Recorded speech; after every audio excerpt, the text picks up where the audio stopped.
your oven filament catches on fire, do you replace the oven or just get a new filament?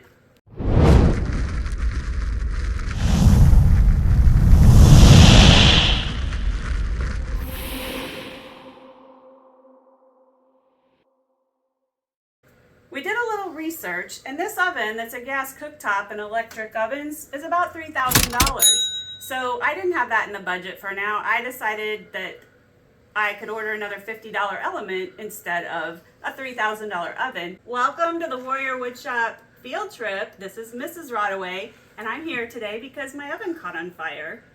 It was just a normal night after work, and I went to preheat the oven and left the room. My son was making chicken nuggets in the microwave, and he says, "Mom, the oven's on fire." And I couldn't fathom how the oven was on fire, so I thought maybe one of the flames on the gas stove was on or something like that. So I come in here, no, sure enough, the oven's on fire. There's sparks, there's fire. I just hurried up and turned off the oven so it would cut off the electricity that was fueling the fire. Left the door shut so I didn't give it some oxygen to make the fire worse, and let it burn out. I tried to get a video, but I did this all after I turned off the oven, so it was burning out too fast. I got a quick picture, so one time I went to Jenn-Air and I found all the information I needed from serial numbers and the book on the oven, and found what part number I would need, looked it up, ordered it here, and 2 days later, I thought I would have to pull the oven out to unplug it, but I remembered we can just turn off the breaker, and then I don't even have to pull this out away from the wall. All I have to do is get in here and take the oven racks out, and it's much easier if you take off the door, and it's really pretty simple on this model to take the door off. And once I'm in there and everything's out, the door's off, it's time to remove a couple screws and then unplug the filament from the plug-in wires that are in the oven.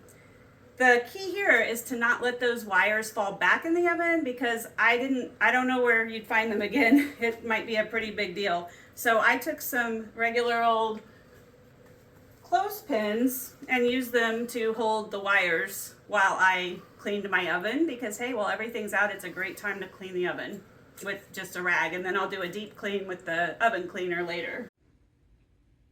Now it's time to put it back together, basically by doing the same steps in reverse.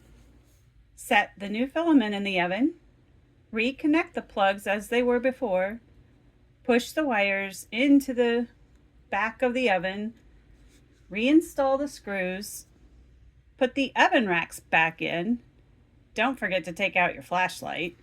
Finally, reinstall the door. This might be the hardest part unless you have an extra set of hands. And then it's time for a test. Woohoo! It's pretty scary when your oven catches on fire, and even scarier to think you're going to fix it yourself and it not catch on fire again. But all in all, this was a really easy project or task that took only about 20 minutes. Be sure to subscribe to the Warrior Woodshop and check out some of our other Warrior Woodshop videos, and don't forget to go out and make some sawdust, not ashes in your oven.